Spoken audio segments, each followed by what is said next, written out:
dokiž pola nas weszli w Geppersdorfie, a blisko nie żadna fronta, nie żadna wojna, a tuśmy nie trebali czekać.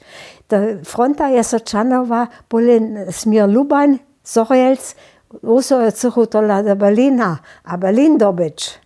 A tuśmy zostali doma, a przez to są oni też tym Niemcom do każdej kieży a do każdego ratarstwa Polaków zasidlili. Bo te Polacy sami byli, ale myśmy byli z Polakami romadzie.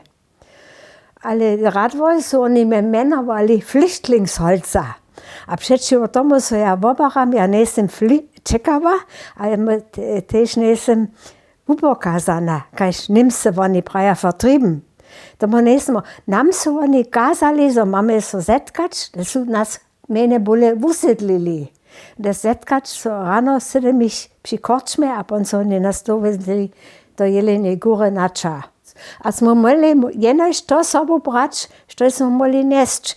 Ale nasi Polacy byli tak poriadni ludzie a przyjemni, jako první je potom, ja neviem, v 60 alebo 60 let, mój mąż tu naš statok opýtal a s Polakimi sa zetkal a tak. A to si nudom jednu kokoš zarezali a moji maj starší maj sobu dali. To nebe všude tak. Želaci nie sú ničo, keďže jac mieli.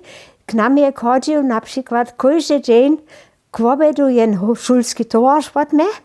Dokiž te nemieru žádné ratarstvo. A najskôr ničo keďže, da je tu Konrad je k nám chodil k obedu a jeho brat je tam nem susom tam chodil k obedu. A što je tam mačiedva, to ja vizo neviem.